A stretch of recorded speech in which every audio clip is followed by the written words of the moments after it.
There, come on. There we are, live with one of my favorite professors and people on the planet today, Dr. Thomas P. Seager. Doctor, it's great to see you again.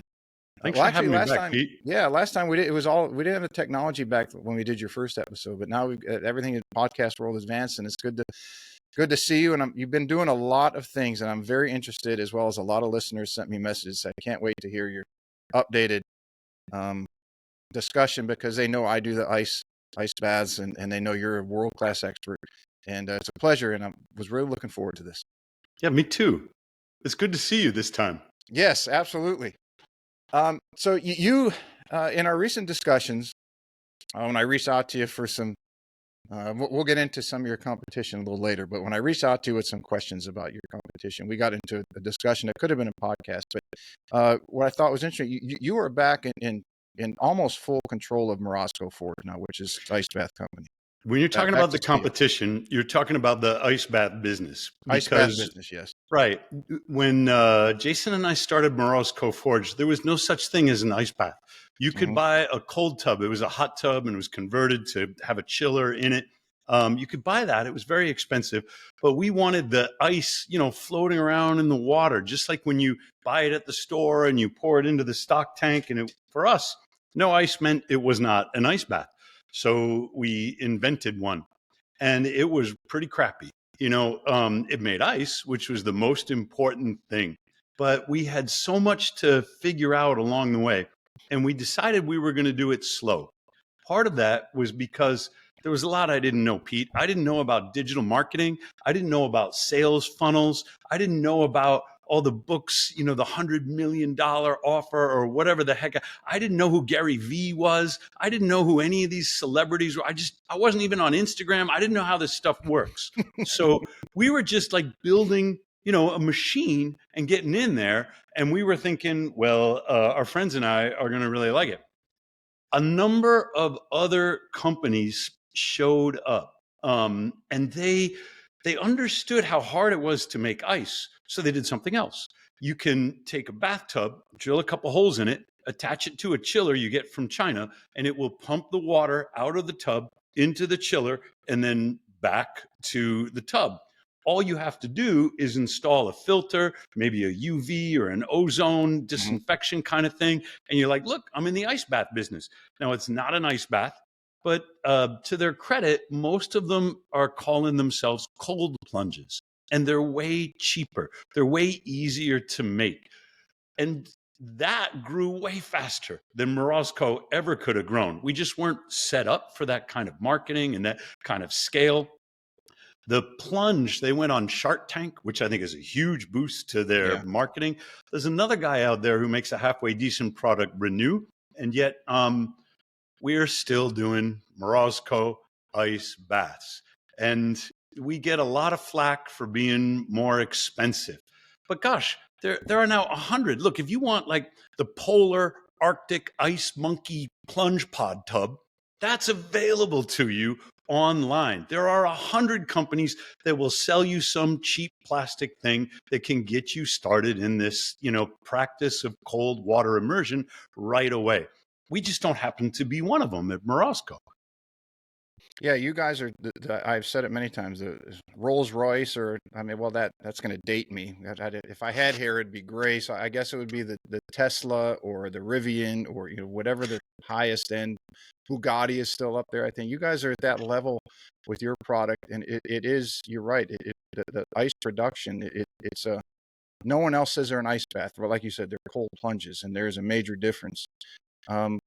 As someone who's done a considerable amount of research on this, and I know that, and maybe I'm getting way ahead, but we'll just bounce around because that's kind of how this show seems to go. So for the listeners, bear with us. We'll get to all your questions, and Dr. Tom will get to all your answers. But the benefits of having ice versus just cold water. So we're talking about temperatures down where which it's approaching freezing and getting to freezing versus, let's say, 40 to 45 degrees. And so what are the benefits of that to the individual, the colder versus the medium cold?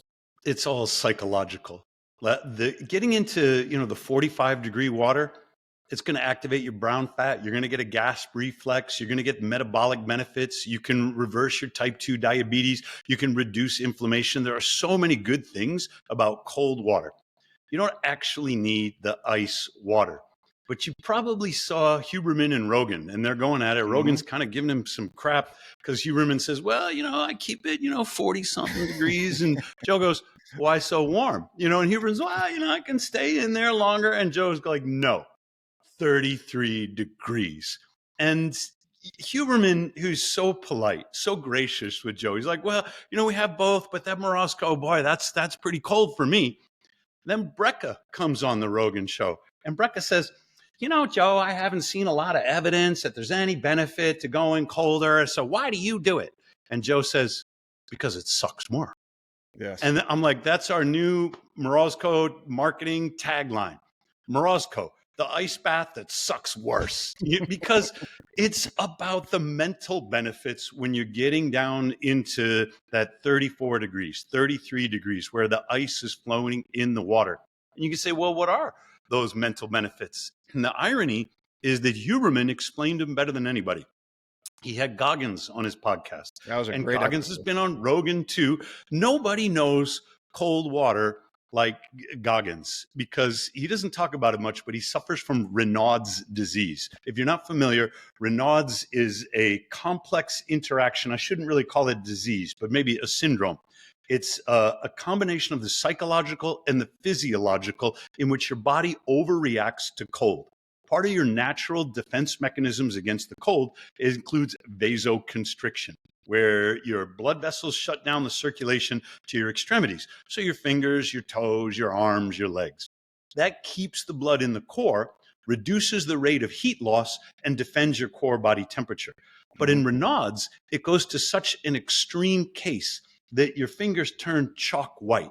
The pain of the vasoconstriction isn't like the normal sort of, oh, this hurts. It's extreme. The circulation shuts down so hard that you don't have any blood going through your, you don't have enough blood going through your fingers to even like put color in your skin. It's extremely distressing. So Raynaud's is a combination of a psychological and a physiological overreaction to the cold. This is why Goggins told Rogan, nothing will make you question your whole life like cold water will, But he's coming at it from the specific experience of having Raynaud's. So he goes on the Huberman show. And Huberman says, I've been reading this research and I've been saving it up for you. It's about the anterior mid-cingulate cortex, which I had to practice like 5 times to be able to, pronounce it correctly for you, Pete. I'm not a brain scientist, right? Like that's not, I'm an engineer and I got to have Huberman explain this stuff to me. He says to Goggins, when you do things that you hate, that you don't want to do, that you don't enjoy, but you do them anyway, it expands this region of the brain called the anterior mid-cingulate cortex.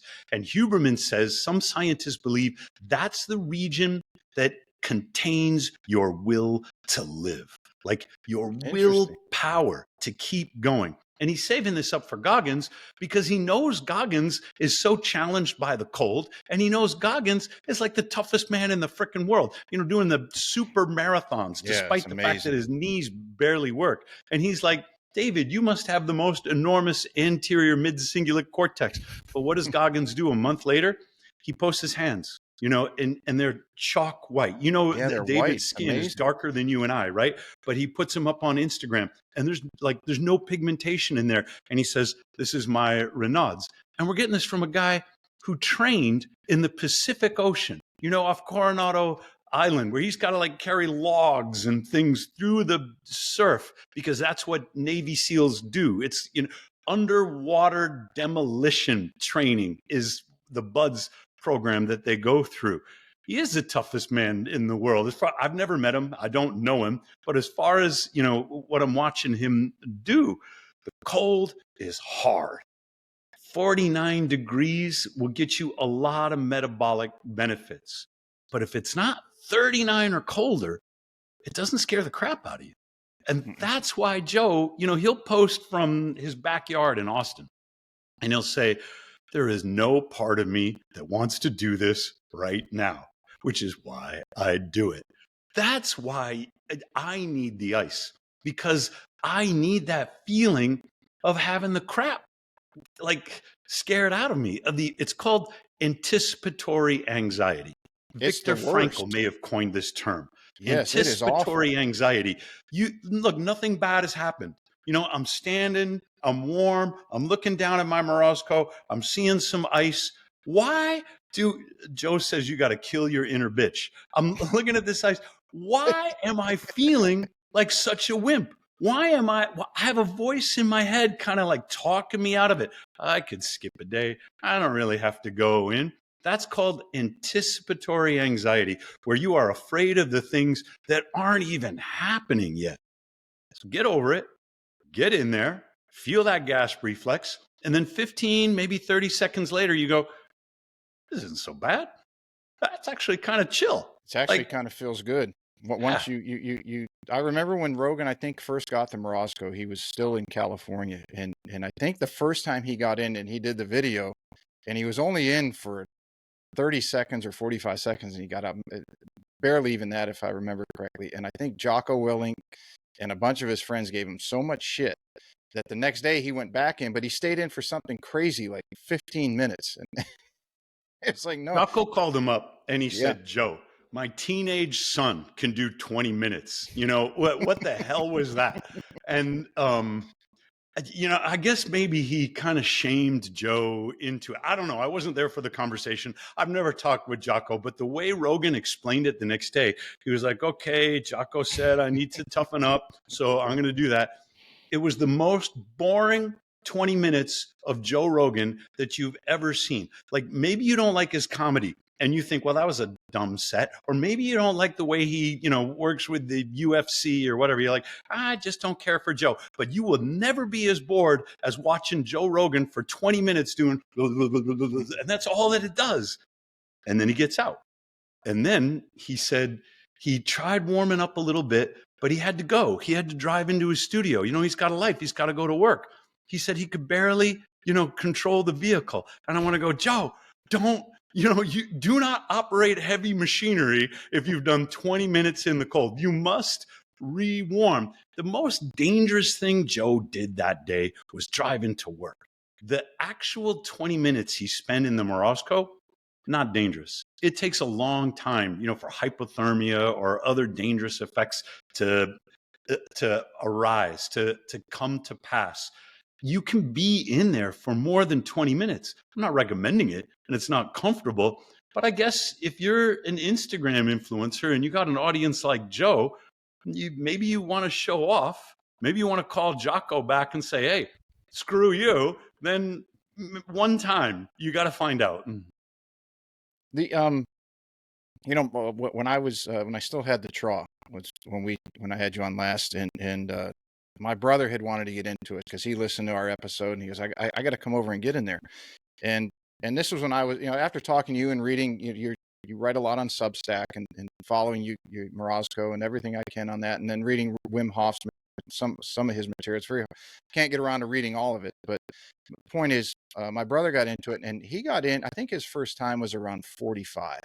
And I would say that for somebody starting, at least for the people I know, and I don't know many that do it, that's a pretty aggressive start point. You are in the industry. You probably know a lot of people who start much colder. But the point of the story is, my brother dropped it because I had been doing it for a number of months at that point, and I was down in the lower 40s. So my brother started feeling the good effects, and he started going either longer or I think one day he got it down to about 40. And I told him, you're 10 days in, you're going way too fast. I said, you got to understand, from what Dr. Seager has told me and from what I read, you're making changes at the cellular level, and you can't rush that. You know, you're dealing with biology. And sure enough, he called me a couple of days later and said, I can't get off the sofa. I'm so tired. I've been sleeping all day. Like his body was completely wiped out and it just shut down basically. And I said, yeah, I know you went too fast. You can't rush this stuff. You know, it's not like you can cram for an exam. I think somebody talked about that in one of their shows. The ice, you can't. Well, Peter Attia said you can't rush this stuff. I mean, this is slow. he might refer to it as hand strength. I think where you can't rush. It's a development as an indicator for longevity is hand strength. You can't rush that. It has to be built over time. And I would argue very much the same of ice baths. You cannot rush the cellular level adaptation. The brown fat, as you mentioned. So what did your brother do? He backed off. He Yeah. moved it back up, and then not. This is one thing I want to talk to you about is as far as people getting started. And I'll backtrack to that in a minute. I'm starting with a shower. If it's just they don't handle cold very well for whatever reason, their DNA, and they want to do it, but they have to start somewhere. Start in the shower. I tell them, and at the end, and then turn the dial 1 hour per se if the dial was a clock, and then when you get to where you can stay in there, the coldest setting for 3 to 5 minutes, then you're ready to take the ice bath. But as far as a temperature that people should start at, for the average person who is curious, because now it's become more mainstream. You guys are getting out there a lot more, and as you mentioned with social media, and somebody orders a Morosco, a Forge, where do you recommend that they start so that they continue, not that they start and say, "There's no way, I can't do this." Because everybody is different, I say, go cold enough to gasp and long enough to shiver. There's no single temperature that I can tell you and say, oh, this is the right place to start, because we are complex systems. There are different mechanisms that defend our core body temperature. Vasoconstriction is one, activation of brown fat is another. The Army has spent millions of dollars trying to study human response to cold because they want their soldiers to be able to fight, in the Arctic Ocean and things like that. And they still haven't figured it out. There's some good thermodynamic models, but there are not good physiological models. If the water is cold enough for you to feel that gasp reflex, then that's cold enough for you. If you're in there long enough to feel the urge to shiver, then that's long enough for you. When you're getting started, go cold enough to gasp, long enough to shiver. And that start point is going to be different for everybody. Kids, they got a ton of brown fat. And I don't know, maybe you've had this experience where you take your kids to the beach and it's the first day, since it could be spring break or something. I don't know. And the kids are like, boom, right down the beach, and they go straight in the water. It's crazy. It's the colder April, the better to them. Right? They don't care because they have so much brown fat. They know when they get cold, and they're not cold yet. So the older you get, if you don't get a regular practice of cold exposure, you lose brown fat. And this means your body is not as acclimated to the cold. Those people got to start a little warmer. I have a customer with Parkinson's, and he started doing the ice baths because he's looking for that dopamine boost. A lot of Parkinson's patients are on L-Dopa because it will relieve their symptoms. But the exogenous dopamine, even though it gives them a short-term benefit, Oliver Sacks did a whole book on this. The longer term, those effects are not long-lasting.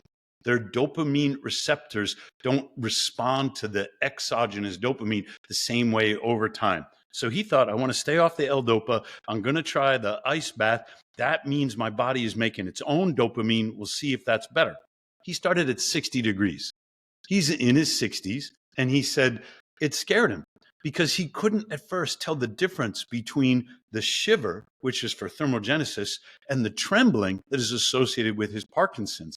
He said, whenever I feel that trembling, I feel like, oh no, my Parkinson's is getting worse. Is this a sign that that my disease state is degrading? And when the shiver came on, he didn't want all those emotions associated with it. But then for hours, he was free of the pain. And for him, it was mostly in his left foot, which would seize up and be very painful. After the ice bath, he would have this long-lasting benefit. His gait is better, his posture is better, and his left foot would be pain-free. He learned to rethink about that shiver and say, this is not Parkinson's. This is my body responding to the cold. He started at 60 and he dropped down a degree a day until he got down to like the high 40s. And he said, this feels, I'm going to slow down. He got down to about 42. And he said, that's good for me. I'm going to stop right there. As your body acclimates to the cold, and it takes about 10 days to recruit new brown fat. So your body will change its physiology, as you say, on the cellular level to better prepare you for the cold. And as you acclimate, you will begin to lose that shivering reflex, that shivering reaction, because your brown fat is doing the job that your muscles used to do. When you're starting out, go cold enough to gasp, long enough to shiver. But after you're acclimated, 2 to 4 minutes. You don't have to stay in there long enough to shiver anymore because your body is doing a better job of defending core body temperature. You don't need the muscles the way that you used to. So after 10 days, 2 weeks of regular cold exposure, when you've dropped it down and you've hit maybe the upper 30s, I do it at 34. When you get there, you don't have to stay in long enough to shiver. You've already done the good work of activating your brown fat, of getting your nervous system moving. If you're going to do it, and sometimes I'll do 8 or 9 minutes because, I do these videos from the ice bath and I'm trying to explain one. I had a response video to this thing that was going around that said, cold plunging is the dumbest thing you can do. And it was such an idiotic video. People sent it to me and they were like, Professor Seager, what do you think? And they really wanted me to respond. So I had to outline. There were like 4 points I had to make. And damn it, Pete, I kept screwing up, the third point. And so I'm in there for like 8, 9 minutes doing another take. And AJ is recording this. And she goes, do you want to go over one more time about the cold and the sex hormones and that? I'm like, no, I'm freezing. I mean, there's some times where maybe you're showing off or maybe for whatever's going on in your life, you want to get some extra. And that's fine. I do 2 to 4 minutes. And that's it. That's plenty because I'm already cold acclimated. Yeah, and as we said, it's the 2 to 4 minutes before you get in that's the worst part. The worst. It is just brutal. I try to go like this because I knew, we're scheduled to come on, and then I had roughly an hour to get in the cold and then go do my walk and do the small exercise I do. So I've been trying to do it where I'm a little more rushed, where I strip down, I get in, and maybe I thought I could kind of have a workaround of that anxiety and that oh shit moment, but it's reduced, but it's never gone. It Nope. never disappears, and it is Joe said the one hardest time, I forget who he was talking to, but one of his comic friends, and he said, you never conquer it. Like you never really get over it. You could be doing it. I've done, I don't know, maybe 800-900 ice baths over the years. And I still look at that ice and go, God dang it. It's never feels easy. One of the things that I have found, and a couple of people who I've gotten into it have found, is that going colder or getting to that for them as they're getting started. So they're newbies, they're rookies, they haven't done it before. They'll do the cold shower until they get a tub or they fill their bathroom tub up with ice. But one of the things that they found, and I would agree that I want to get your take on, is the skin irritation, the pain of the skin. I'll even call it painful because as your skin is not used to going that. The body, I found out because I've done this enough, my body can handle dropping down to low 40s and to 40. I think is the coldest. My goal is to get past that 40 number, but I have found that for me, once I hit 40. I couldn't get through it. The skin pain of the cold was too much for me. I'm assuming that there's an adaptation learning curve for that as well. I think there is. You will remodel your microcapillary. That is the tiny little blood vessels that carry the blood to your skin. They're not static. They're constantly undergoing some regrowth. The cold will adapt them, remodel their physiology so they do a better job of delivering blood to the outer layers of your skin. And this takes time and it can be painful. And there's something about your experience that doesn't quite add up because, gosh darn it, Pete, pain. Mm-hmm. Like you're not some kind of a wimpy guy. You've been through pain. It's not the pain. It's the psychology. There's something else going on in your sympathetic nervous system that says, Pete, get us out of here. You're going to die. It's really the anxiety, not the sensation. So what do you do about that? One is breathe. slow down your nervous system. Take control of your breathing. The other one is a mantra. Every cell in your body is communicating with your brain and saying, this is an emergency. You must act right now to save our life. This is where your brain says to every other cell in your body, this is what cold feels like. We're not going anywhere. You having a tough time, Toes? I mean, it's okay. It's just going to be a few minutes. You know, hang in there, Toes. Hang in there, fingers. Hang in there, back. Whatever part of your body that is complaining to you and it's screaming at you, send it some love. Say, look, you're still on the team. You know, this is something we're doing together as a whole body. And it's tough for you right now. And in a minute, it's going to be over. You hang in there. I talk to parts of my body. This sounds silly, Pete, but I talk to parts of my body like I used to talk to my kids when they were little. Mm-hmm. And you got to judge your kid. Are they really hurt? Or do they just want your attention? Sometimes they get hit with the ball. You're on the base. You say, hey, rub some dirt on it. Sometimes your kids got to toughen up. And sometimes they're really hurt. And they want to know that dad's there. Dad will pick them up and carry them for a little bit. Dad will put some ice on it for them. And so I talk to my body like I talk to my little kids. Sometimes I'm like, toughen up, knees. And sometimes I'm like, yeah, you had a rough go of it there, didn't you? You hang in there. We're going to get you some rest in a minute. You're going to be back out on the field. And that's just the way I handle my own psychology. I probably shouldn't be on a podcast telling you how crazy I am. But I learned it from my daughter because I was coaching my daughter in sports. And man, I was yelling her at one point. I'm like, you got to go for that ball. You pulled up at the last minute. She was at third. And I wanted her to cut in front of the shortstop. It's a shorter throw and all that stuff. And she stomped her foot and she said, Dad, Julie needs the practice. Yeah, she's got a good point. Julie does need the practice. My daughter taught me how to talk to my body like I love every part of my body. Instead of feeling like it's betrayed me, or instead of being angry at, my elbow or something because it's letting me down with that pain, I say, I understand what's going on, elbow. We're going to be in this ice bath for a little bit. You let that pain go into the water. You let the water take that pain away. When we're done, we're going to get you some red light. We're going to get you warmed up. We're going to get you back in the game. And that, for whatever reason, that seems to help me. Where you and I got connected many years ago was your story with your PSA and the scare that you had. And then I had a similar, but I did get diagnosed with cancer at the time. But both of us seem to have come to the ice bath for similar reasons, and that modern medicine at the time, and this might be a harsh way to say it, but somewhat was failing for answers that we were looking for.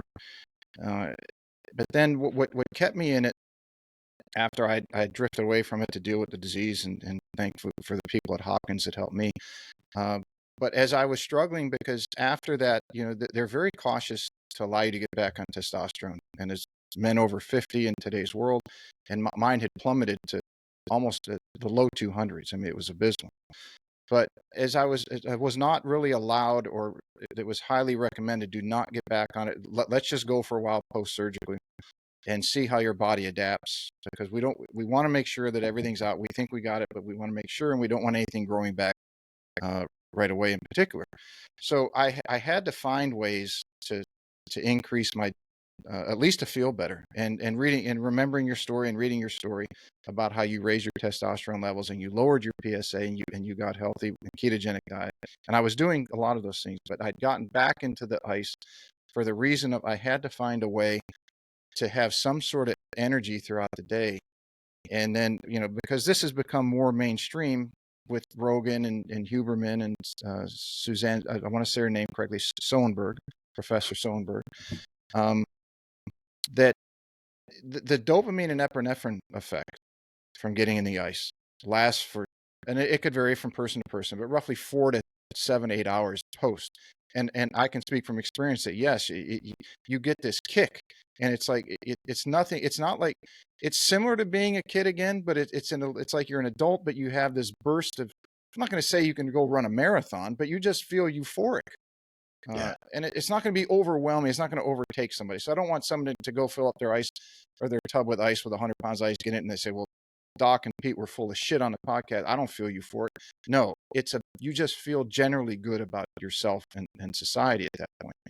So can you speak to from what you've discovered in your research and you found and through your readings and everything else, the benefits of the dopamine and the epinephrine and how that comes about?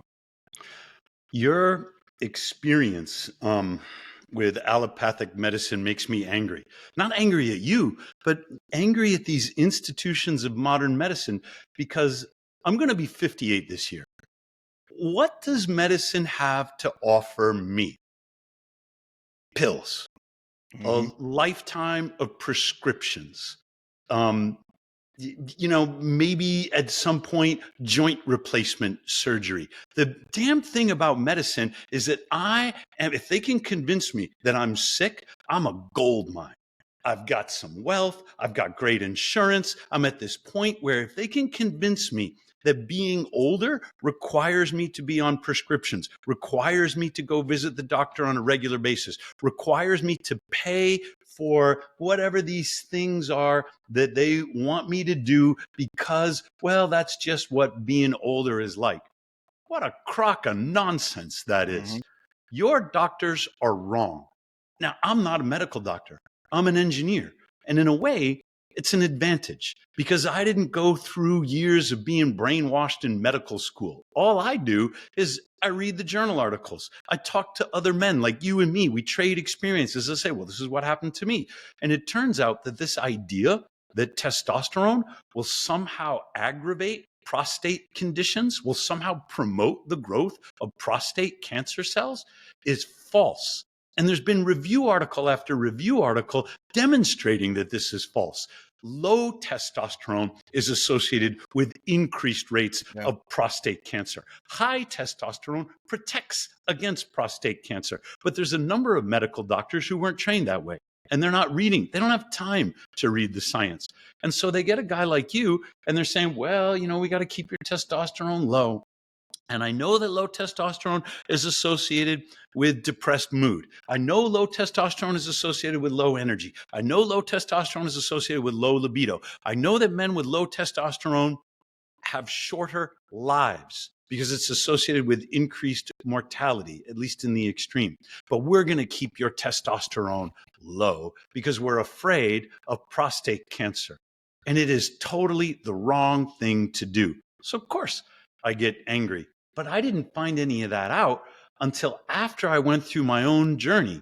For me, learning to be skeptical of the medical institutions came because my son was diagnosed with diabetes. And the things that the nutritionist told us about managing his blood glucose levels were wrong. The things we got from the dietitians were wrong. Even the endocrinologists were giving us advice that was contradicted by the data I had in his journals. And so we had to learn to think for ourselves. By the time I got an elevated PSA, I didn't trust regular medicine. I wasn't going to go, have a prostate exam and a biopsy and the things that you went through. I talked to other guys. I talked to guys that, well, have you ever had, I got a PSA back. And has that ever happened to you? And it turns out almost everyone my age and many of the guys younger than me were getting the same kinds of crappy advice.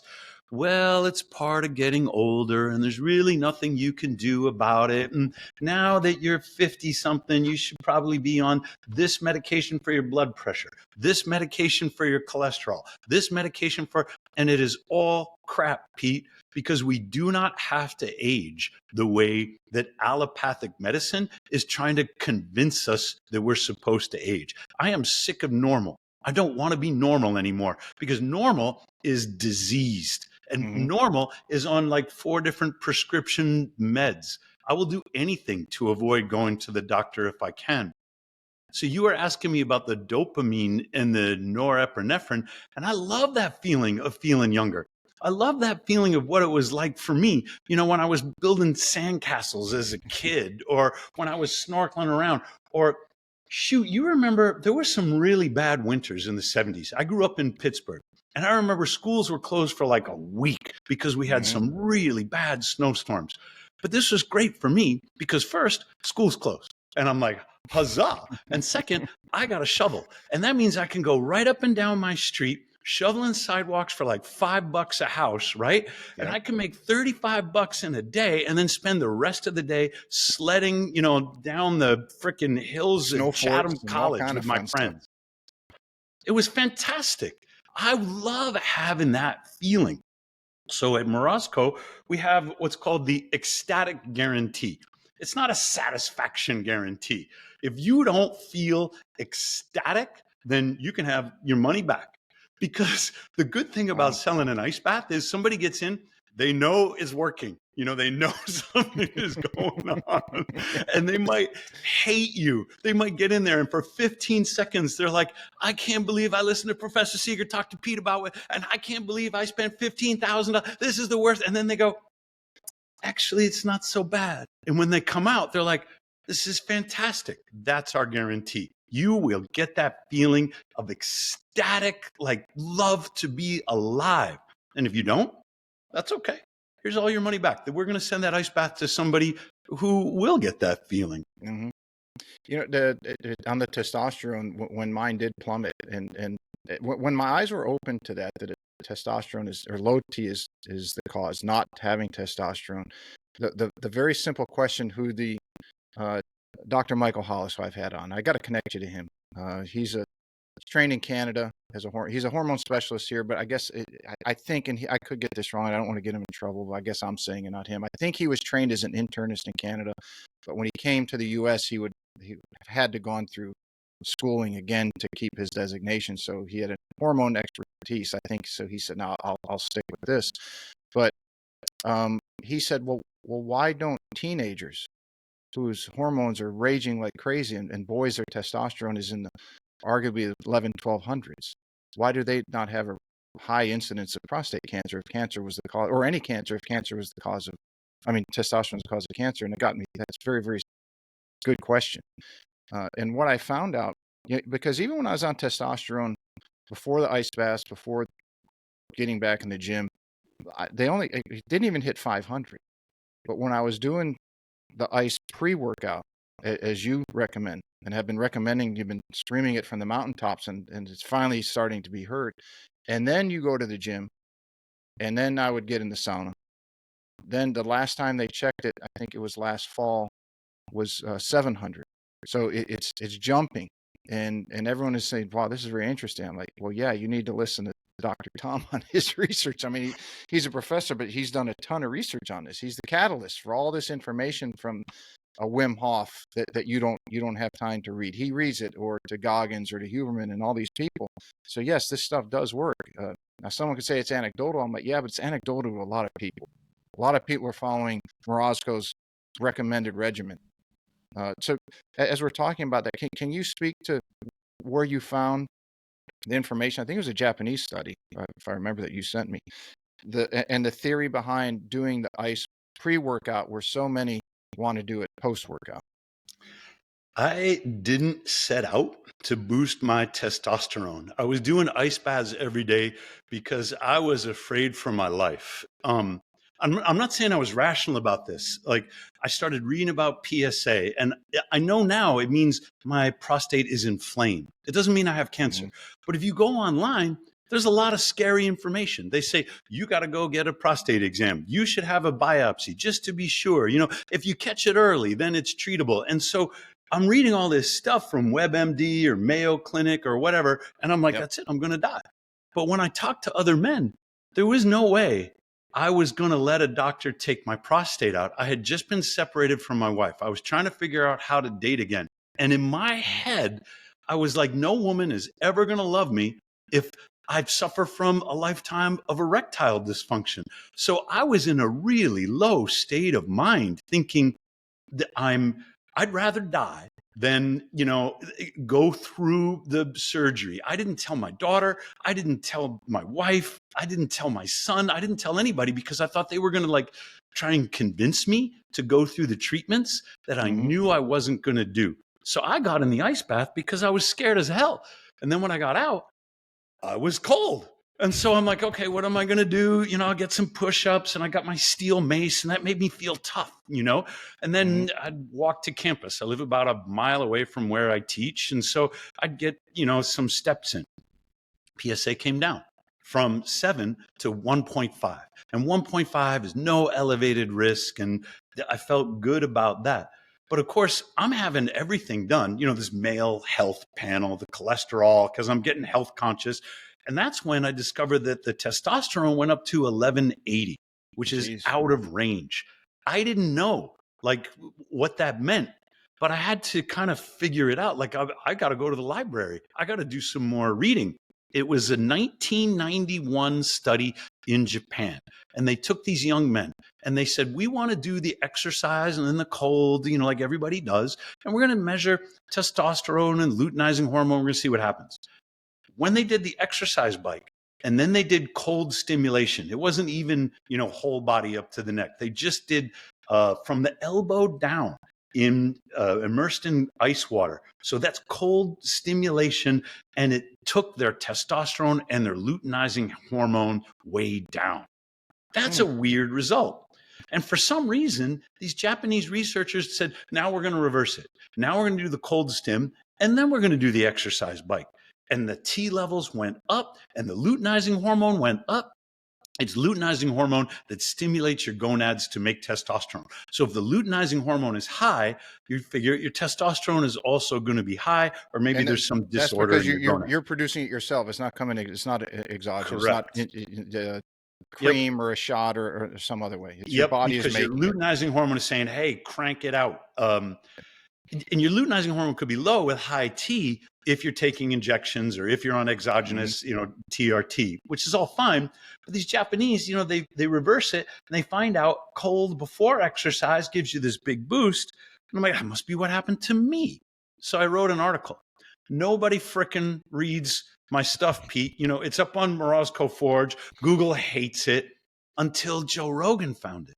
And then Joe's got Goggins. And I remember this very well because I was in Iceland with AJ and we're going to go see the Northern Lights. It's December and I'm a cold guy. So I'm like, yeah, let's do it. I got off the plane, phone service gets, it's roaming and starts lighting it up. And people are like, hey, Tom, you're on Joe Rogan. And I'm like, no, I would know if I was on Joe Rogan. That's never happened. He goes, no. He's reading your article about cold first and then workout to David Goggins and talking about your PSA and your testosterone. And Goggins goes, he has a laugh and he's like, how's that working for you? And Joe goes, it's working. He goes, it's really hard. I go out there, it's 40 degrees in Texas in the wintertime, and I'm standing there in my underwear and I just go in. It's really hard, but it's working. Now, I don't want to say everybody, but guys all over the world are reading that article because they saw Rogan mention it and they are writing to me. I'm getting these messages. It says, I was in the 500s. I'm in the 750s now. Do you think I can go higher? And I talked to 2 guys just last week. These guys were in the 200s like you. They went on TRT because if you're a man and your total testosterone is in the 200s, you feel like crap. You come home, you can't get off the couch. Your wife is like, what's the matter with you? And you can't even explain it because it's just this overall low mood, low energy. You don't feel like yourself. It's a motivation hormone. Yeah. Yeah, so you have no motivation, zero motivation. The psychological effects of being low T are even worse than the physiological effects. And so they were in the low 200s. They got on TRT. And just like you, they got up to 700s. And then they read my article. One guy was at 1300. Wow. And I'm like, well, you've done it. You're there. Are you going to back off the TRT now? And he goes, I don't think so. Why? And it's because he's afraid. He doesn't want to drop. He was so low for so long and he felt so bad. He remembers what it was like. He doesn't want to go back to that hell. And I'm trying to reassure him. I'm like, listen, You don't need to be 1,300. You're not trying to win a bodybuilding competition. You're not trying to break Bond's home run record or something like this. Like, you're going to feel great at like 900. You can let that TRT go and continue to monitor it, and it's going to be fine. But he's not ready to take any chances. The other guy, 1,500. And I want to say the same thing, but he goes, Professor Seager, you don't understand. I was on the edge of offing myself. He's 82nd Airborne. His name is David Wooten, and he talks about this, so I can share this story. He says, I don't ever want to go back to that dark place because my kids wouldn't have a dad. My wife wouldn't have a husband. And there's this feeling like they don't want to take any chances. They're way up on the T levels. You could even argue too high, but they haven't been there long enough to feel confident in themselves yet. And I think they're going to, give them 6 months, give them 9 months, let them get through the summer, and they'll continue to monitor. And when they say, you know what, I'm fine. I know how to do this now. I got my Morosco. I can do this every day. I got a little workout. It's not that hard. If I slip down into the 600s or something where the doctor would say, you're normal, but I don't feel the way I really want to feel, it's okay. I know how to put myself back up. That kind of confidence, you can't buy it at the store. No, you have you to got to earn live it. Yeah, you got to live it. You got to earn it. The one thing that I have learned about this is if you stay on the TRT, and in particular, if you're doing other things that you don't need it, that the testosterone will start to grow as it makes everything grow. Your organs will start to grow to where you almost feel swollen to some extent because the organs are growing. You need that time for them to kind of to digress. That's a poor word to use, but the organs have to settle down some. And if you keep putting that exogenous testosterone there, you're not going to give them that break. So maybe those guys just have to experience that because it is a fear that you never want to ever go back to that dark place. It's so dark and there's almost no hope. There was a movie with Robin Williams. I don't where I believe his son dies in the movie, and what dreams may come, I think was the name of it. And his wife goes into depression, and she commits suicide. And he wants to go get her back, so he travels. Basically, in the movie, is my perception of it was he travels into hell to find her, and he has I think Max von Sydow was his guide through the spirit world, and he says if you go to this place, you might not come back to save her. And he says, I have to. She was the light of my life. And he goes back and he gets her out. And it sounds like a very odd movie, but it's a very beautiful movie because they had met when they were kids. And I'm not going to spoil the ending for you to let everyone know how it ends. I would recommend that movie. And it was a beautiful movie with Robin Williams. Cuba Gooding Jr. is in it. I think almost certain Max von Sydow played the guide. And those have very interesting, those parts that those characters play are very interesting. They reveal what and who those people are later in the movie. So you have to watch the whole thing. And so if you're grinding to get through the first half, if you do watch it, be sure to watch to the end because it all comes together and you're like, holy shit. There is something about places are very tough to get out of. There's something about the male experience which it goes unacknowledged in society. I love movies, and so when my kids were little, and then DVD players came out, I'm like, oh, I'm gonna buy all my favorite DVDs. The first one I bought was Wizard of Oz, and I'm like, come on, kids, you gotta watch this. I remember this when I was a little kid, So scary. The flying monkeys. Like I've realized that I was traumatized as a child by the Wizard of Oz, right? The next one I bought was Yellow Submarine. And I put that in for my kids. I'm like, oh, I love this when I was a kid. And then I go, Tom, what are you doing? This is not a child's movie. But I sort of indoctrinated my kids into these movies that I love from my youth. And one of them is Rocky. And so my daughter asks me, if he knew he was going to lose, why did he fight? And I'm like, he had to know if he could go the distance. He had to know if there was something. His life wasn't even worth living.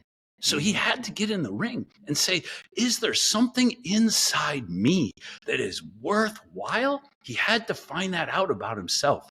I don't think that society acknowledges that We could call it an insecurity. We could shame it. We could make fun of it. We could call it lack of confidence.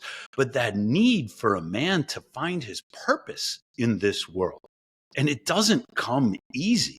So you could say, well, what's that got to do with ice baths? It's that feeling of being alive. It is that, like Joe says, conquering my inner bitch, of getting in there and saying, I'm doing something difficult so that I can lead a purposeful life. I'm important to this world. And nobody would ever, I mean, if they've gone through that experience, would ever wish it on another man. No, That not your they worst enemy. should revisit that dark place. Very, very dark place. And you don't have the energy to get yourself out. You eventually have to will yourself out of it. And it takes some of the sting off of the anxiety of getting in the ice on a regular basis. Because it is, as I was doing, I'd gotten back in the ice baths when I had bumped it up to 700 through the COVID era. So you know, back then you had to find something to do. Because we weren't as locked down here in South Carolina. We really didn't have lockdowns. I mean, the first 2 months, the whole world was not doing anything. But I don't know how it was in Arizona, but we were open. And we had a lot of people come to the area because you can go to the beach, you can go to the golf course, you can play tennis. There's a lot of things to do outside.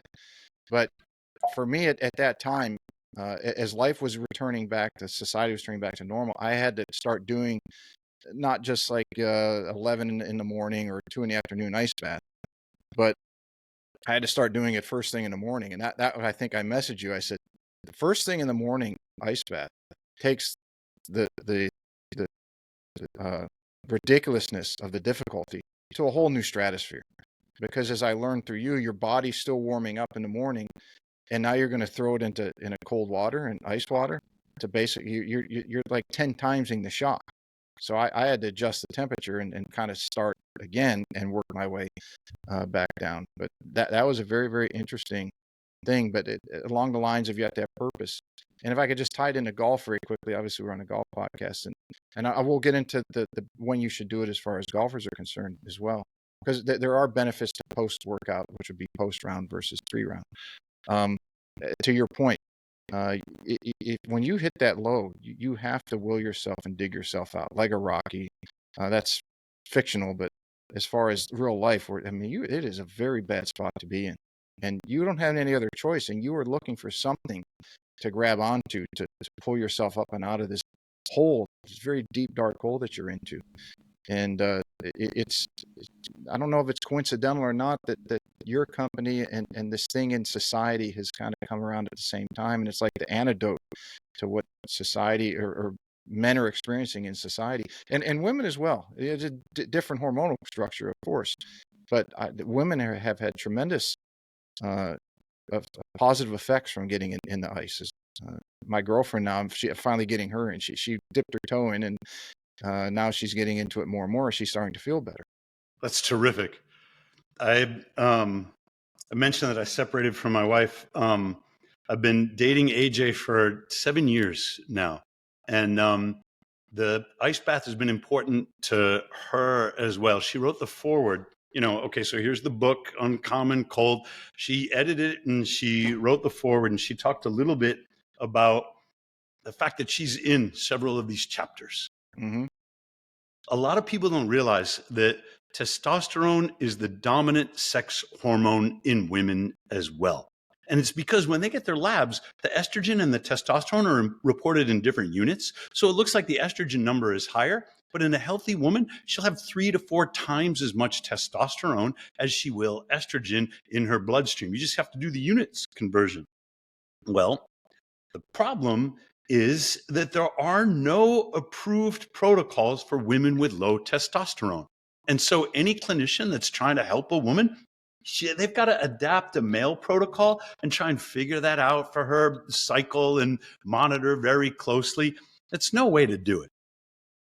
It turns out that women, we don't know exactly, because there's been way more research on testosterone and cold in male athletes than there has been in any other population. But there's one study in women where they just did cold stimulation, no exercise, and testosterone went up. Testosterone in women is produced in the ovaries, which are inside the body. Why shouldn't they react differently, to the cold than the testicles do outside the body? And so we got to do more work with women, especially with regard to cycle and cold. But it looks like a little bit of cold stimulation will correct, that is, get a testosterone boost, correct low T in otherwise healthy women. But we don't know, because nobody is really working on testosterone in women, not from a longevity or from a mood standpoint or any other standpoint. What they are working on with women is mental health. And there are a number of case studies of women who have suffered from major depression that has not responded to medications, has not responded to talk therapy, and has resolved when they went swimming in the ocean in the winter, resolved when they got into their cold plunge, because two things are happening. There's the acute, like the dopamine, the norepinephrine, the nervous system response. That's great. You cannot be in a bad mood when there is 3 times the dopamine coursing through your brain. You're just going to feel good. But then longer term, they're correcting their metabolism. They're giving their mitochondria a boost, and that's giving the brain the energy it needs to reframe stressful situations, to focus on whatever it is that they might be doing, their cognitive behavioral therapy, or whatever it is that will avoid the catastrophic thinking or some of the cognitive traps that you get stuck in with depression. So I agree. Yeah, men have a lot at stake and a lot to gain. But women too, we just don't study them as much. Do you think women who, in particular postmenopausal women, when they start to gain weight and trying to lose it is very challenging for them, that the ice bath would be very beneficial in helping that, and as they age and as everyone starts to fall into at least in the standard American diet and the standard American lifestyle, people will start to fall into high blood pressure and other issues. And you mentioned the vasoconstriction as everything squeezes down because it's pushing everything towards the organs and the core of the body. That these things, as women try to lose weight and they try to maintain their mental health, that the ice bath is going to play an integral role in that, or has already shown to do that? If you listen much to Gary Brecka, you're going to hear him say, there is nothing that will burn calories faster than the ice bath. And he's right. You get in there, you activate your brown fat, maybe your muscles start shivering, it clears glucose out of your bloodstream, it releases fat from your white fat cells into the bloodstream just for thermogenesis. You rev up the metabolism, start burning all these calories. The problem is that burning calories is not how to lose weight. And this is super counterintuitive. Burning calories is not the way you lose weight. Everybody is taught from like the moment we're in elementary school that you're a machine. If you remember those Schoolhouse Rock videos, I used to love Schoolhouse Rock video day. They would wheel a television into my elementary school and we would watch, conjunction, junction, what? And I'm like, that's education. They had one called I'm a Machine, You're a Machine. And it was to teach us about nutrition. And it was all a bunch of lies. You are not an automobile engine. You are a complex system. And your body composition is not controlled by the calories in, calories out hypothesis. Of course, if you starve yourself, you will lose weight. You will lose muscle. You will lose fat. You will even lose bone density. You will lose everything. But it's not weight that we should really be concerned about. It is body composition. And body composition is not controlled by caloric balance. Body composition is controlled by the hormones in your body that partition the energy into building muscle or to wound repair or to building fat. And the principal hormone that you need to control is insulin, because without insulin, there is no fat storage. Ben Bickman is really good on this one. He just put up a post. It was a new study, hypocaloric. So they're feeding these rats way too many calories. But when they controlled the insulin, the rats that ate way too many calories still didn't gain fat, because it is insulin that builds fat, not calories. AJ is another great example. She was 6'1", and she was about 125 pounds when I met her. I didn't know what anorexia was, Pete. Yeah, that's not very I just heavy thought for a she was woman that skinny. size. Yeah. But God dang it, her HbA1c was 7.2, which is full on type 2 diabetes. Mm. She reversed it. She has no sign of type 2 diabetes in her body now. Because why? She cut down on the carbs. When she was living on a diet of aspirin and Coca-Cola, she stayed thin, but metabolically unhealthy because so much of her diet was carbohydrates. It damaged her mitochondria and it created insulin resistance in her body, which meant that her pancreas was cranking out more insulin and more insulin. She didn't get fat, but she was metabolically dysregulated. So there's just enough truth in the calories in, calories out hypothesis to confuse the hell out of people. Insulin is the most important marker or mechanism of controlling your body composition. So I would love to come on a podcast and say, ladies, ice baths will help you lose weight, except it's not true. Ice baths will help you remodel your body composition. It will change dangerous visceral fat, like belly fat around your organs, into subcutaneous fat. Subcutaneous fat is the kind of jiggly fat that goes right underneath your skin. And I got a lot of it, Pete. But it's healthier for you than the visceral fat is. You can be overweight, which I am, and you can have too much subcutaneous fat, which I do, and still be metabolically healthy, which I am. That is not the same as saying, beautiful at any size or some other bullshit that gets put on the cover of Sports Illustrated or crap like that, right? I'm not saying that. I'm saying it is controlling your insulin, and ice baths will boost your insulin sensitivity. They will not help you lose weight. And it's counterintuitive because what people don't understand is that when you go to bed at night, your body temperature drops down. It's called compensatory metabolic mechanisms that conserve all the energy that you burn up when you were in Gary Brecka's, ice bath. Yes, you burn a lot of calories. Yes, you burn fat. I'm getting data from guys all over the world now who have those continuous ketone monitors, which is analogous to a continuous glucose monitor. And it tells you how much fat you're burning. They get into the ice bath, boom, and it spikes their SIBO continuous ketone monitor. And that's great. But then at night, you sleep so well because your body has brought your metabolism back down to build back all the reserves that you used during the day. If you want to control your body composition, I'm not even talking about weight loss anymore, then you got to fix your insulin. Ice baths can help with that. But there's go on Instagram and you'll see the before after pictures. I was fat and then I got ripped. There's nobody on Instagram who says, I still ate like crap.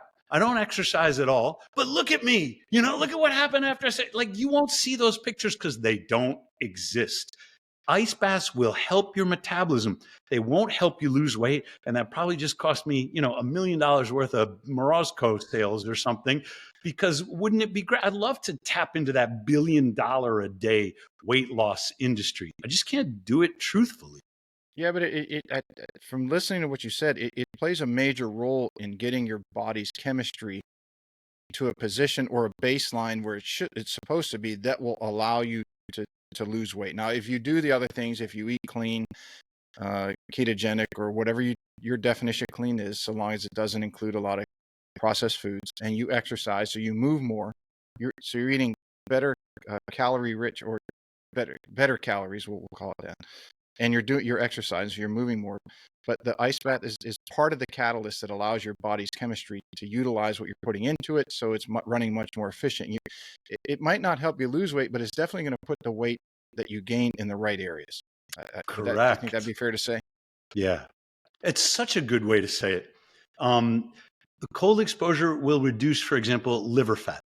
Liver fat is very dangerous. And, how do they make foie gras? By shoving food down the throat of a goose, force feeding this goose the crap that makes its liver fat. It's not good for the goose, but it's so delicious. And it's not good for you either. Ice baths will move the fat out of your liver under your skin where it's healthier. But I can't claim you will lose maybe 5-6 pounds right away just by taking inflammation down. And that's terrific. But if somebody starts an ice bath program because they want to lose weight and they get, that feeling of, look, it's been a week, I'm down 5 pounds. and then they don't lose any weight for the next month, they're going to be mad at me. And I want to tell them right now, that's not a long-term weight loss program. It's great for health and it's great for longevity, and it will remodel the fat in your body. You're going to have to do more to lose the body fat percentage that you really care about.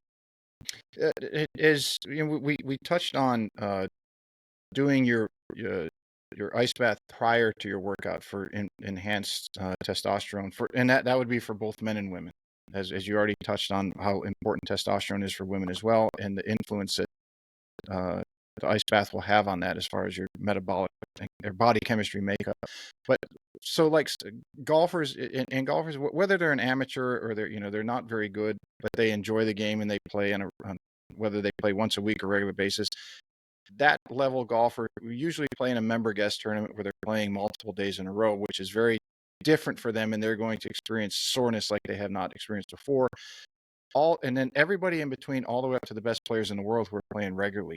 So I wanted to touch on ice baths after playing golf or after doing Tour de France, as we talked about earlier. So when you need the recovery to knock that inflammation down, the ice baths play an integral role in that. Probably better than anything that I can think of. I'm so glad you brought this up, because I am known as the pre-cooling guy, right? Do your ice baths before your workout. And there's a subtle point to be made that often gets lost. There are 3 sports that involve these multi-day intensive sort of tournament play or repeated play. And there's probably more than this, but at least 3 come to mind: tennis, golf, and cycling. If you got to bring yourself back to performance level super fast, an ice bath is great for that, because you're not in training. You're not trying to boost your testosterone. You're not trying to increase your muscle mass. You're not trying to gain strength. You're trying to bring yourself back to performance level. So let's say you're in tennis and you happen to be at this level where you're in a weekend tournament and you're like, I just played 5 really excruciating sets. It's a summer sport. It's hotter than hell. You're dehydrated. You're trying to get your electrolytes back because you know you got to come back and do it again the next day. Use the ice bath. It will reduce delayed onset muscle soreness, DOMS. It will reduce inflammation in your joints. It will get you back to performance level, and especially feeling confident, like you're going to be at performance level, faster than anything else. And you're doing this at the expense of long-term gains, which is exactly the situation you're in, because this is the moment that you have been training for. It doesn't take a lot. You don't have to do 20 minutes or something like it. You get in there, do your 2 to 4 minutes. And depending upon whether you're in one of those summer hot weather sports or not, you can extend it if you've been exercising outdoors in the heat. You can shorten it up if you happen to be in a cooler climate, and get yourself back to performance ready. The other thing about training up to the big game, so to speak, is go shorter leading up to the competition. When you get in the ice bath, you stimulate mitobiogenesis. You're going to build new mitochondria. The first thing that happens is your body wipes, it's called mitophagy. It wipes out the defective mitochondria, and then it selects the ones that are in the best shape to reproduce and produce new ones. This is the way exercise works. You know that if you hit the weight room hard, you're going to feel sore. It'll break down your strength, and then your body will come back stronger. You also know that this takes several days. The same is true for your mitochondria. If you're trying to build up that endurance, shorten up your ice bath sessions in the time leading up to the big competition. Instead of breaking down your mitochondria and then potentially damaging your endurance, you want to go into that competition with your mitochondria at a max. So you've got to sort of time it. Just like you would taper off your weightlifting sessions if you're going into a big tournament, taper off your ice bath sessions. Use just enough ice bath to pre-cool the competition. And then after the competition, just enough ice bath to take down the DOMS, take down the inflammation, get you back to competition ready. You can imagine in cycling how important this could be, because it is excruciating. It's way worse than, 5 sets of tennis or something like that. And you've got to get back to performance level. The dang thing about cycling is that it moves all over the place. You really need like a portable ice bath or something for that. But for tennis and for golf, you can do this. You're going to be set up for several days. Get your equipment set up too. Yeah, I'd ask Tiger Woods as he was coming back from his injuries. That he would mention getting in the ice post round quite often. And normally I would probably ask if he has a Morozko, but I know he does such deep, intensive NDAs that anyone that he's worked with has not been able to say anything. So I won't put you on the spot and ask you that, but maybe we can hint it out there sometime. We'll come up with some way to do it if that's the case later. But I have experienced that, and I was amazed. I knew it would help the post round recovery. I just never really realized how effective it was to where it almost takes you back to baseline. So I'll give you an example. As I didn't play golf obviously because of my sickness for a number of years, and then I started to play again. And one day last winter I went out and played with some buddies, and we walked because it's an old school golf course, and we just wanted to take. It was cool, for here, like in Arizona, low 50s, but sunny. So it was a great day in the winter. But walking when you haven't walked in a long time and carrying your bag and playing golf can really, especially when you're 50 plus, it can weigh on you. And I had an actual tournament the following day. And I said, well, I mean, the only option I had was, let me get in the ice and check this out. I mean, I know in theory, and I got in. I woke up the next day and I bet I was 90% to full capacity. I couldn't believe it, how effective it was. I went from being extremely sore that night from doing something I had not done in quite some time to basically 90% of that gone for the next day. Your experience is not unique. That's wonderful. But how was your tournament? Well, we did great. I mean, I don't know. It was a 2-man event one day, so I don't think we won, but we played very well. And I at least was happy that because I'm thinking there's no way I'm going to be lucky to play tomorrow. I'm going to be all, and that's the other thing that the ice bath is the healthier way for NSAIDs, non-steroid anti-inflammatories. So Tylenol, not to knock those companies. There is a place for them. Tylenol, Aleve, Advil. I'm ready to knock those companies. NSAIDs are terrible. With the exception of aspirin, which seems to have a generalized health benefit. Other NSAIDs, they'll rip out your gut. They're liver in your gut. They're an emergency room visit waiting to happen, and I can't get behind them. Okay, but the ice is such a benefit to do what those things did or they do without any negative that we can find, at least till now. Side effects, all positive side effects. And I was absolutely blown away by how well it worked. I'm glad to hear it. Yeah, it was great. There is one thing that I think that you touched on a little bit, and you've written on it, and your all's website has it on Morozko. There's a section on that, but I don't think it gets enough press, social media recognition, what have you, and that's the partnership, the benefits of partnership ice baths, meaning with your significant other, where you can get in there and experience it together. And I know that you have done this. You champion this, the best I can tell. You mentioned your girlfriend and the diabetes she had, but I think part of her getting healthy was your influence on her and doing it together. Can you tell us that story? She's written about that. She recognized that she had an eating disorder, and she said, okay, I'm going to try a 12-step program. I'll go to, Eating Disorders Anonymous, I think it's called. That didn't work for her at all. It's not the same as alcoholism, because of course, if you have an alcoholism issue and you are going to abstain completely from alcohol, that gives your brain a chance to heal, a chance for you to figure out what's going on. Like, what's the underlying issue that made you think alcohol was going to be the answer in the first place? And you need that. What are you going to do? Abstain from food? It doesn't make any sense. And so in the program that she went to, they were like, well, any kind of structured eating is a disorder. And that was bizarre. She watched people go from anorexia to overweight because they were being taught that unrestricted eating is the only way to overcome an eating. No, it's not. She went keto, and she read about having met me. I have my own experiences with diabetes, with ketoacidosis in the case of my son, because keto can be dangerous for a type 1 diabetic, but for everybody else, it's very healthy.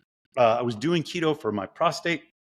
Turns out that ketosis has an anxiolytic effect, which means it will reduce anxiety. It is good for mental health. And that turned out to be the root to resolving her type 2 diabetes and resolving her eating disorder. It was the ice baths that came in later. And the ice baths came in later because she has a daughter. She's got 4 of them. The youngest at the time was, I think, 9. And she sees me going into the ice bath. And of course, 9-year-old kids, they want to imitate whatever they see someone whom they admire do. So she's like, well, Mom, can I try it? And the 9-year-old gets in and she's like, well, this is good. Can I go a little deeper? Can I go up to my waist? Can I go up to my armpits? The 9-year-old was born with cerebral palsy. She went through like the Forrest Gump braces stage because the doctor didn't know if she was ever going to learn to walk. She does not have the same sensations in her feet, like below her waist, that you and I have. And I can't explain it because I've never been, in that situation. But she said, Mom, this feels really good on my feet. Can I get in up to my shoulders? AJ can barely even look at me because she's having this like torn experience. She suffers from Raynaud's, and some part of her is connected to her child, emotionally, and afraid for her child. Like, what if this goes really bad? But neither can she deny her child's experience, asking for permission because it feels really good. Mm-hmm. Child goes in all the way up to like her clavicles. And then she looks up at Mom and she goes, when are you going to get in? Wow.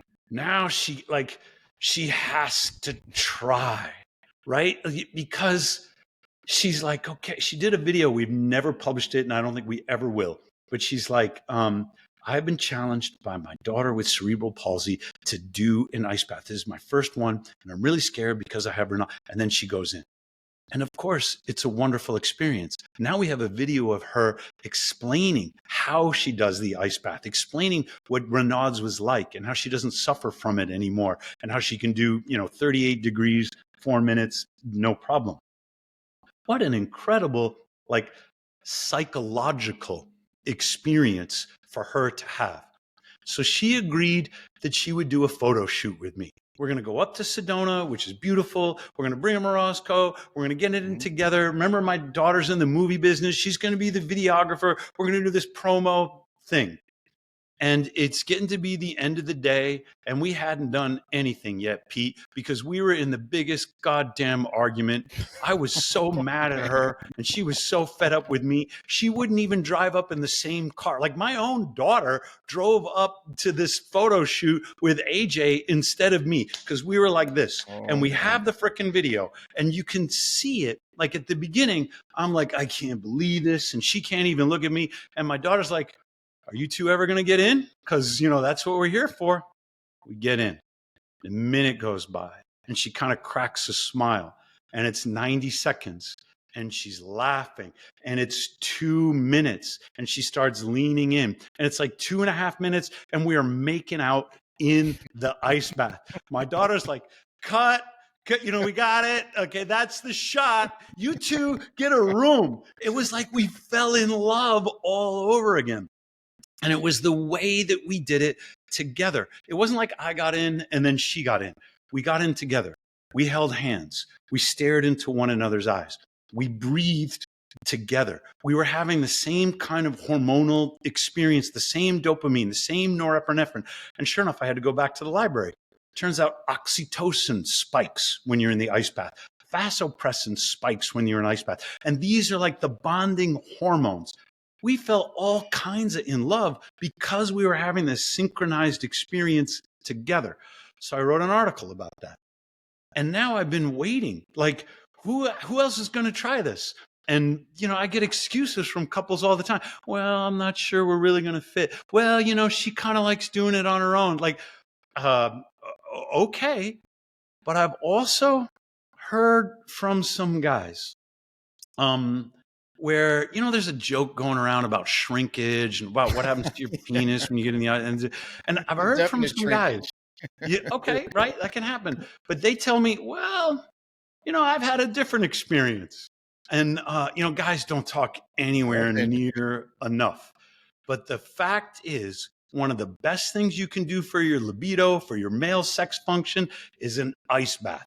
Because when you take care of your metabolism, you take care of your circulation. And when you take Mhm. care of your circulation, it's a lot easier to get an erection. And all these jokes about shrinkage are coming from a place, I guess it's funny, but they Probably just from the like, Seinfeld episode going way yeah, back. right.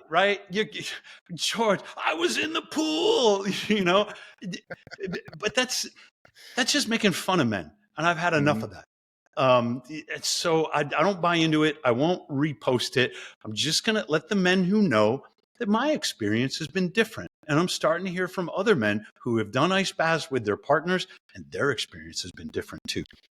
Is it similar to? I remember listening to Paul Chek, one of his lectures, when he said if you go when the ayahuasca phenomenon really caught on, I would say in this country, as far as from seeing it across social media or having people talk about, I would say roughly 15 years, 10 to 15 years ago. And I remember one of Paul's lectures that said you got to be very careful when you do that or psilocybin about the people you're in company with, because if you're in a wrong company, uh, their vibrations or their energy can really send you off in a bad place. But I would have to imagine that there's got to be some sort of connection when you're with the right people in those situations, as you just described, that there has to be some sort of similarity between the chemical conditions of the human uh, body for both men and women when they do something like that together. I have not done. I've been in ice bath. I have not done it as a couple yet. I'm trying. I'm working towards that. So maybe if she listens to this episode, she'll, okay, I'll try it at least once, and then that the magic happens as you described. But I would have to imagine that there's got to be some similarities chemically that happen in the human being, whether it's a ayahuasca, psilocybin, very similar to the ice bath situation. I read Michael Pollan's book, and that's all I know about ayahuasca. I've never done it. I've never done psilocybin like that. I don't have experience or expertise, except for, I guess, what I read from Michael Pollan. There's a great book, The Cosmic Serpent, that describes how people in South America discovered the cosmic serpent was the DNA, the structure of the DNA. And it was a serpent when they would go on these vision quests through ayahuasca. And there was an author that went down there many years ago that discovered this. And he said, these people have known about DNA for hundreds, if not thousands of years, well in advance of civilization writing about it in medical journals. I think you would find that book very interesting. I just wrote it down because we are energetically connected. You cannot avoid it. You can measure it if you want. You have an energy. The mitochondria that convert, glucose or fat into ATP, they create an electromagnetic field. And this can be observed. You have it and I have it.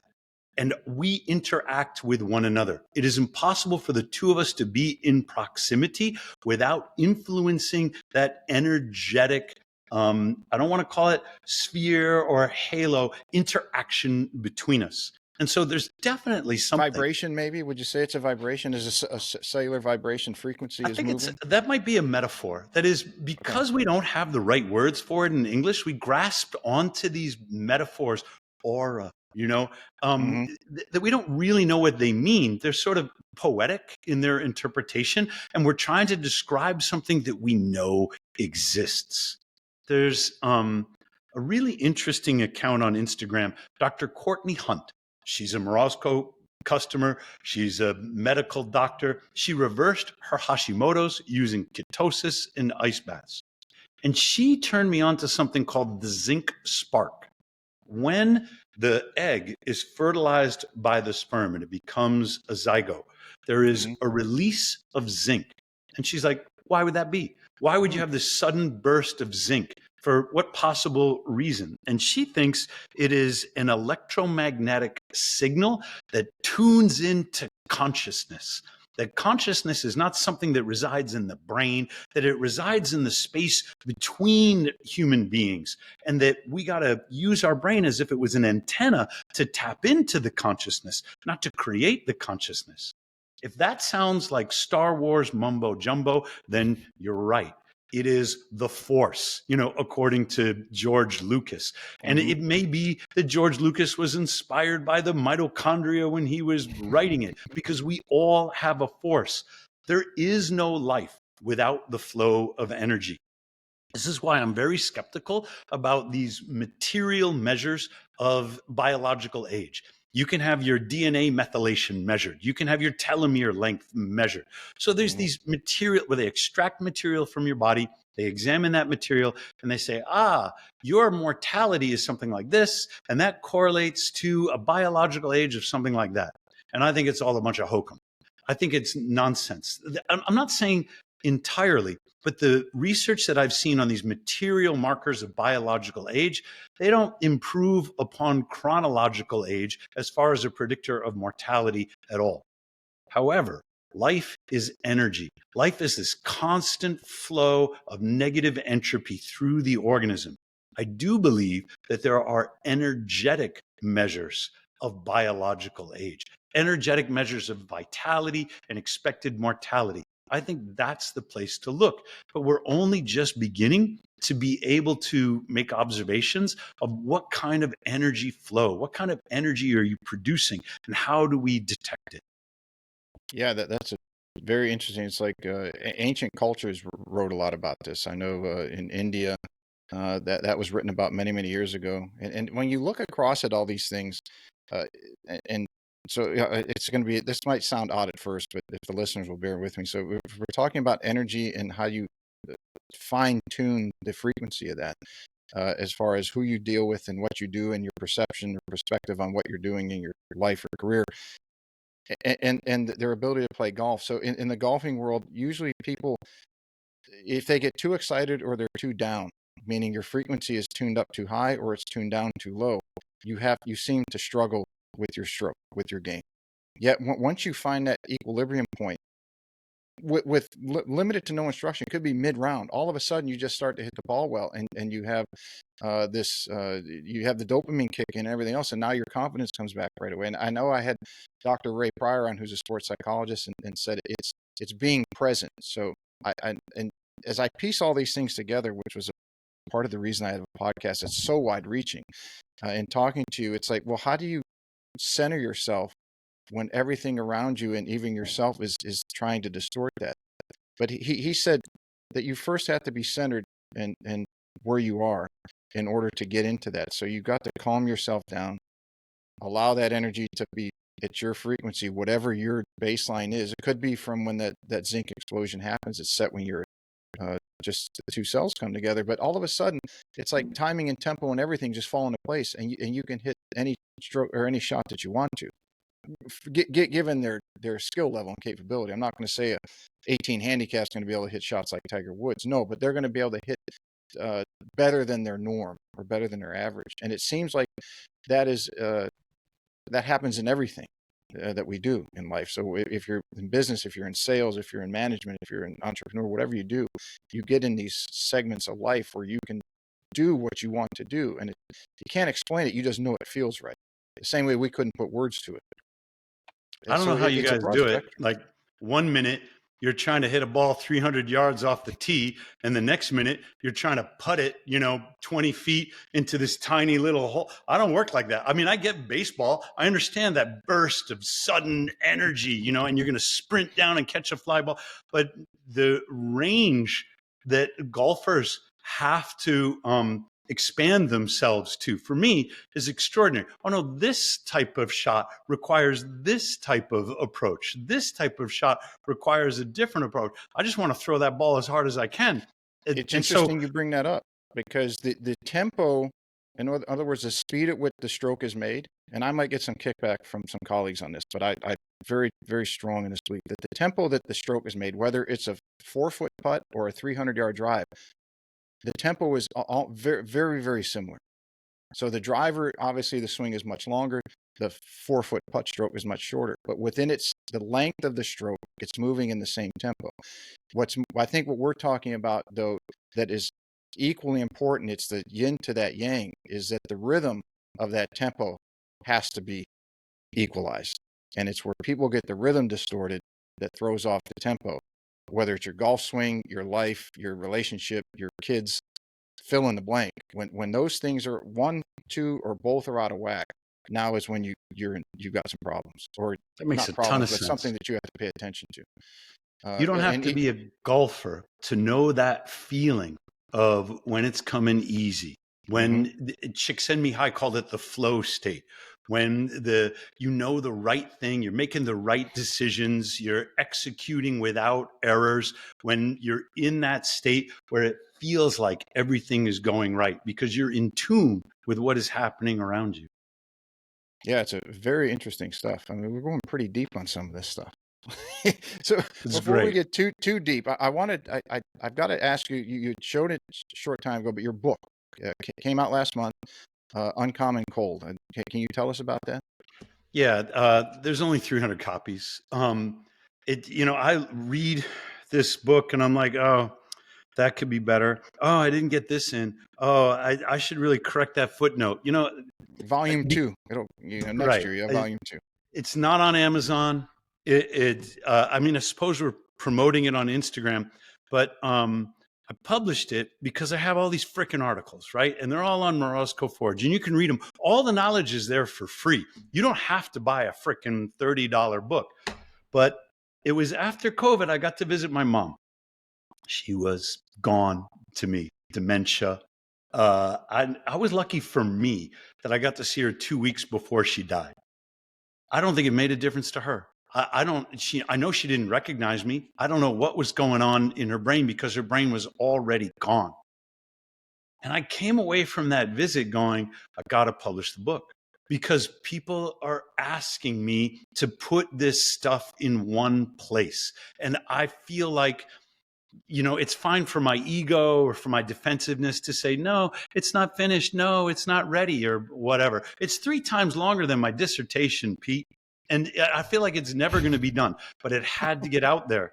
So you can still order it at morozcoforge.com. It's a product. We'll ship you a book. We don't make any money off of it. And I want that second edition, the one like maybe I can the second time through, I'll be like, okay, this is the one that's ready for Amazon. This is the one, I'm going to read these reviews and I'm going to hate them. Or maybe I'll love them. I don't know. But when you are a writer and you have the courage to put your stuff out there in the world where people are free to hate it, it no longer belongs to you. Like people are going to make meaning out of it however they want. They bought it and it belongs to them. And if they say, well, this is what I think of the book, or this is what the book made me think of, then you can't deny that experience either. So like a lot of people, I just kind of held on to this knowledge until I decided that I cared about it enough to risk the public humiliation of putting it out there. Now, it's a good book. It's not a great book, but I'm proud of it enough to say, yeah, I want to send you one. I hope that the second one is the book that, I want to take on tour, that I'm really ready to tell people about. And hopefully you'll tell me how to make it better. I'm happy to give you 2 cents. My 2 cents. I've read enough books, I think. I've got books scattered all over my house. We've talked about a few of them.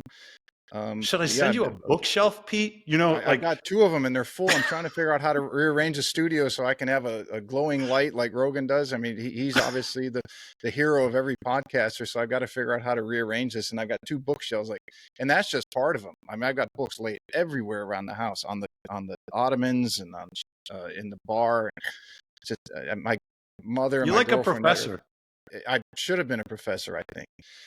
I got books everywhere, and I keep accumulating. I bet I have at least 10 to 12 books on my nightstand. That's one of the questions I ask usually in a rapid fire at the end. What books on your nightstand? Well, I've got a dozen that I'm trying to get to. Yep. And as this is growing, it makes it harder. As you're a professor and you're a CEO and you've got a life and you've got friends and continued research, which I think both of us really enjoy. I think that's where book portion comes from. We like I'm to glad. continue reading and learning and how things evolve. That's why I would say your book. I mean, I think a lot of people write a book and they think that okay, I've written a book and now I can go on and do something else. It's like, no, that's your book is a chapter of your life, and now there's going to Correct. be another one, as you already alluded to. You're ready to. You're already thinking about the next one and how you're going to improve it. Well, Yep. I think I can find it safe to say, as you know, my dad, outside of his profession where he made his living, he was a writer. He's a literature major in college, and he was more the classics, the Dostoevsky, the Chekhov, the Hemingway, that type of writing. And he was always writing and reading. So I can tell you from the experience of watching him that you can write your book, but it's not the end that most people think it is. It's just the end of that chapter, and then I you got agree. another one. It's like a Polaroid. It's a snapshot in time. Mm-hmm. And it's sometimes, shoot, I go back and read some of the journal articles that I published, and I'm like, oh, well, I would never publish that again. But it was my best thinking at the time. And now it's in the library, and anybody can pull it up and say, well, do you stand by this? And I might have to say, I've actually changed my mind, you know? It's called growth.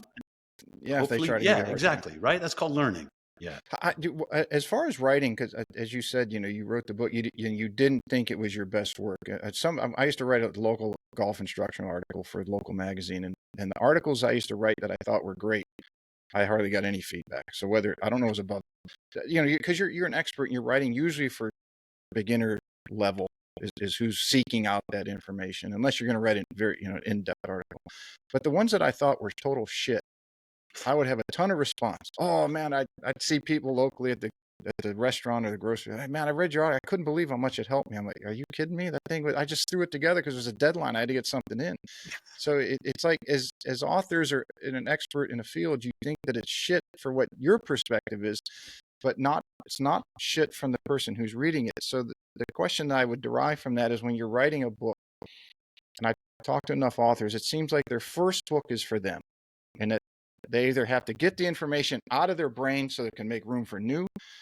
But when you go to write the second, do you have an idea of the balance of writing it for yourself and for the person reading it? How do What a you great question. balance that out? We did not invent the Morosco ice bath because we thought we were going to get rich. We didn't invent the Morosco ice bath because we thought people would like it. We invented it because we were sick of going down to the gas station to get 200 pounds of ice, because we wanted one.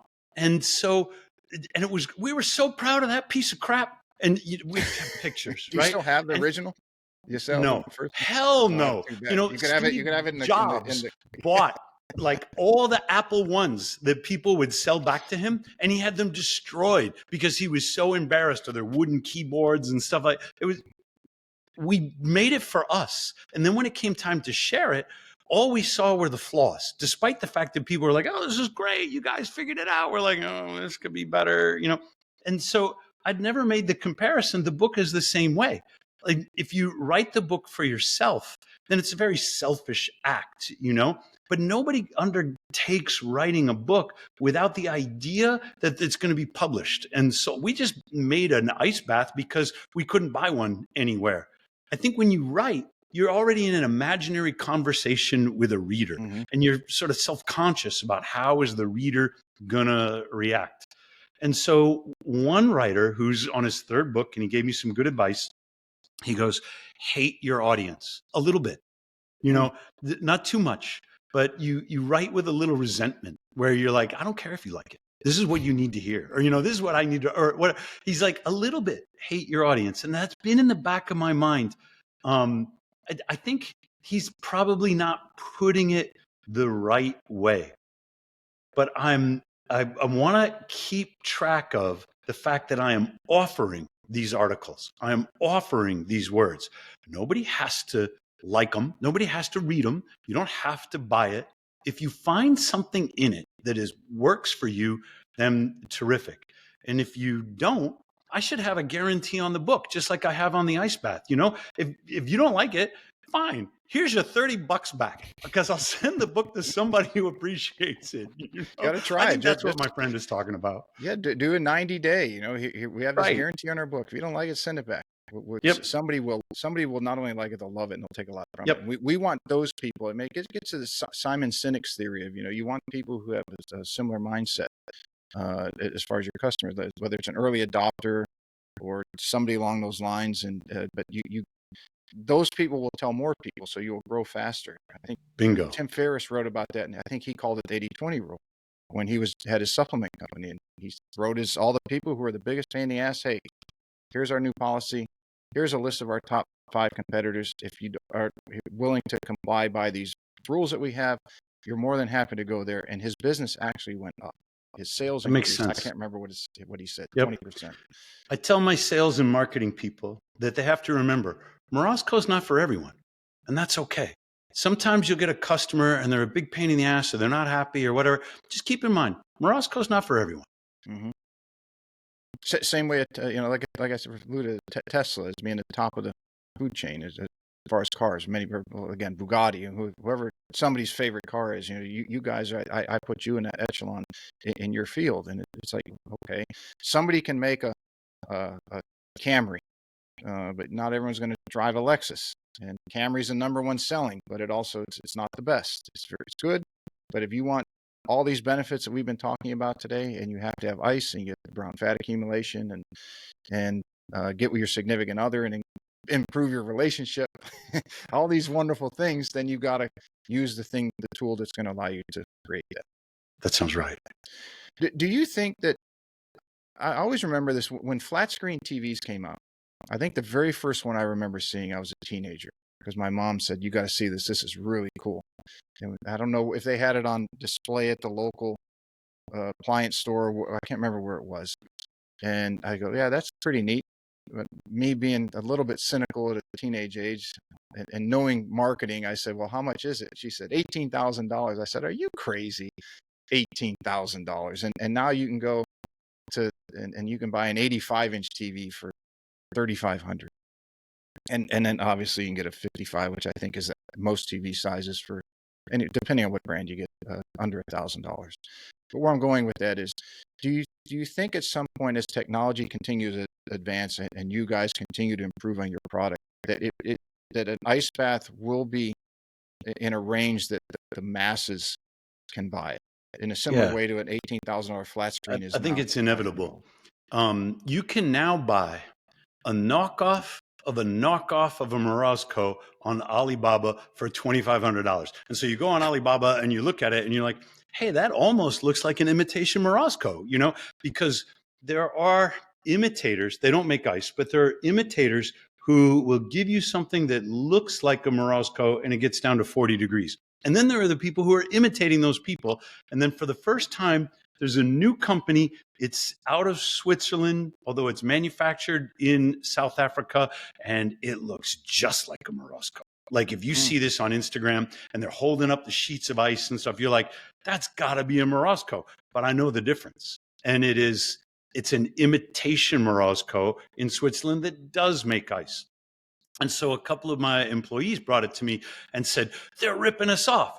And I said, well, they're going to have to work really freaking hard, because in 3 months, the Morosco that they just imitated isn't even going to be a Morosco anymore. We're going to have 3 times the flow, 3 times the filtration capacity, 3 times the cooling capacity. We're going to have different stains. We already have a different look, but it's not on the website right this second as of this recording. This summer, Morosco isn't even going to look like the Morosco that it used to be. Other people are going to make it cheaper. And I'm not going to sue them, and I'm not going to try and patent this stuff. There's a role for them too. What I am going to do is keep innovating, keep making it different, better. We are going to live on that edge of innovation until the industry doesn't need it anymore. And didn't mean to interrupt. And then other people will imitate it, bring the cost down, take it to scale, get 9-year-old slaves in other countries to make it and stuff, but that won't be me. But will your flagship, let's say in 5 years from now, be to a level where it's always going to be that top tier product? But when you as you get to, the filtration is better and the ozone is layer and the pump is better and all these things are better.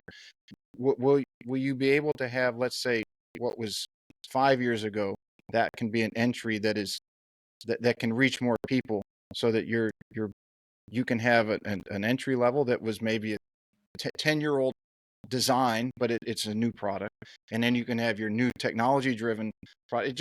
In the life cycles of product, and then but the other one, because it doesn't have all the features, but it's still light years ahead of the competition or the imitators.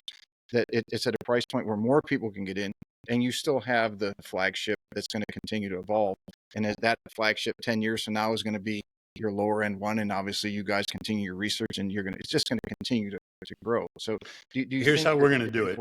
This might not be the right way to do it from an investor standpoint or something, but here's how it's happening right now. There's a guy in Tempe. So here in Phoenix, ASU's in Tempe, and it's right next to Phoenix. He started a company called Desert Plunge, and he takes a grizzly cooler and he drills some holes in it and he attaches it to a chiller and he hooks in, a filter, and he had ozone as an option for a while.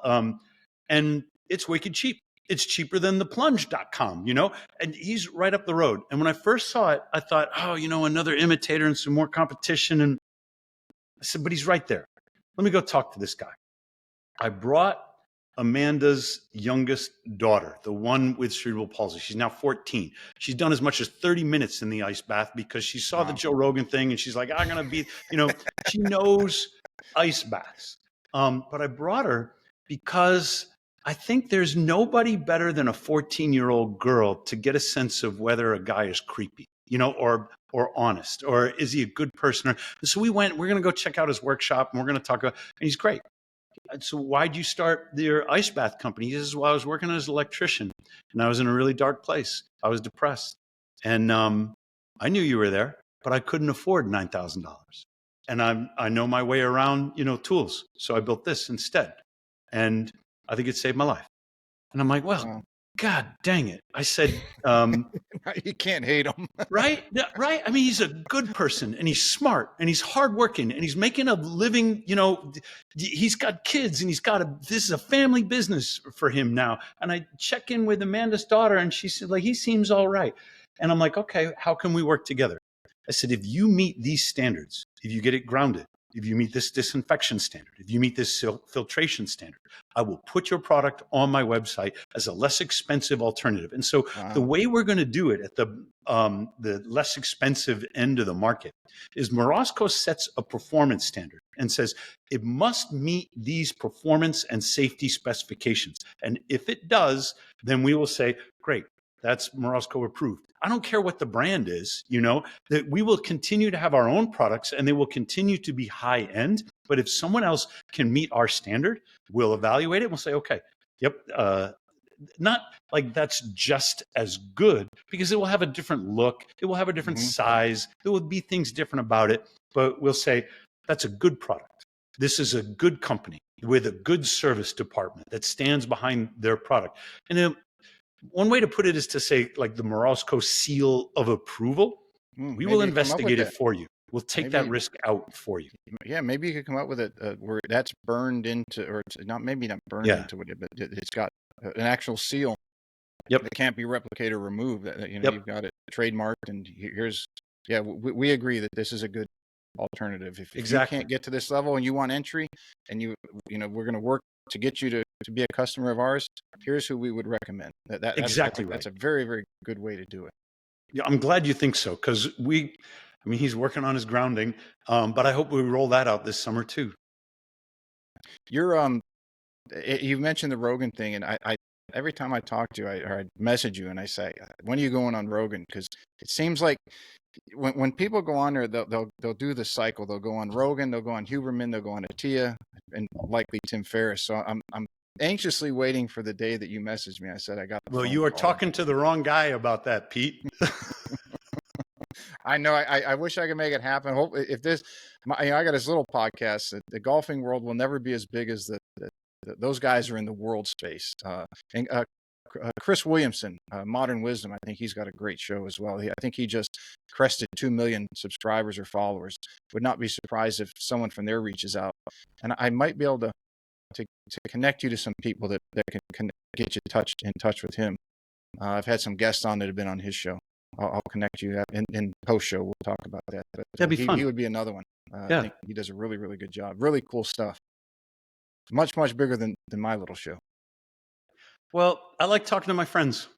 I don't know. Have we cover everything? I mean, we've for now we in have. about see you 3 again years. next year. You know. Cool.